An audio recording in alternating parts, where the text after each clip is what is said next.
Hai guys, siapa yang belum nyoblos? Hayo ngaku. Nggak boleh golput ya. Yuk buruan ke TPS, 5 menit di bilik suara menentukan 5 tahun ke depan.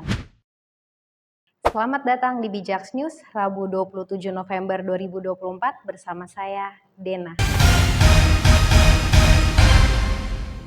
Informasi pertama, PT Berdikari memastikan pasokan dan harga pangan terutama daging dan telur akan tetap terjaga dengan baik menjelang musim libur Natal dan Tahun Baru. General Manager Corporate Secretary PT Berdikari, AS Hasbi Al-Islahi, menjelaskan bahwa sebagai anggota BUMN Pangan yang bergerak di sektor peternakan, perusahaan ini akan menjadi eksekutor utama dalam penyediaan pangan seperti ayam, olahan ayam, telur, daging sapi, dan daging kerbau impor. Selanjutnya, pemerintah berencana menaikkan tarif pajak pertambahan nilai atau PPN menjadi 12% mulai 1 Januari 2025 yang menuai penolakan dari pelaku usaha angkutan pelayaran. Ketua Bidang Usaha dan Pentarifan DPP Gabungan Pengusaha Angkutan Sungai, Danau dan Penyeberangan atau Gapasdap, Rahmatika Ardianto menilai bahwa kenaikan PPN ini akan menambah beban operasional sektor angkutan penyeberangan yang sudah kesulitan dengan tarif yang saat ini masih 31,8% lebih rendah dari biaya pokok.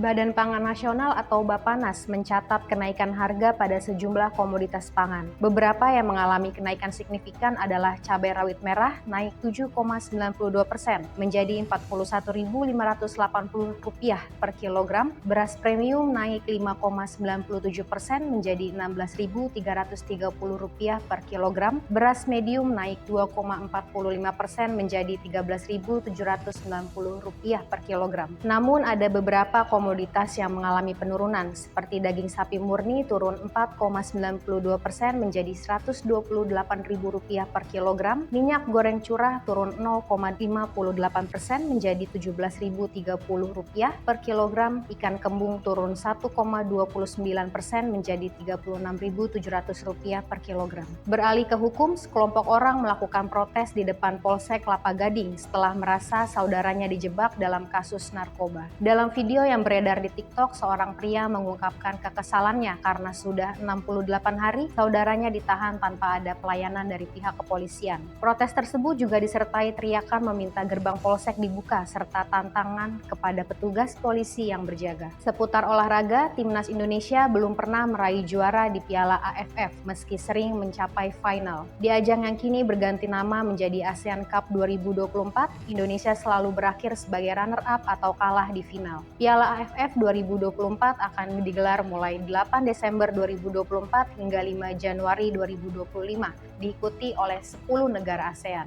Informasi luar negeri, sebanyak 16 orang termasuk 12 warga negara asing dilaporkan hilang setelah kapal wisata Sea Story tenggelam di lepas pantai Laut Merah dekat kota Marsa Alam, Mesir pada Senin 25 November. Kapal tersebut mengangkut 44 orang terdiri dari 31 wisatawan dan 13 awak. Sebanyak 28 orang berhasil diselamatkan dengan luka ringan, sementara yang lainnya masih dalam pencarian. Sampai bertemu di informasi bijaks berikutnya.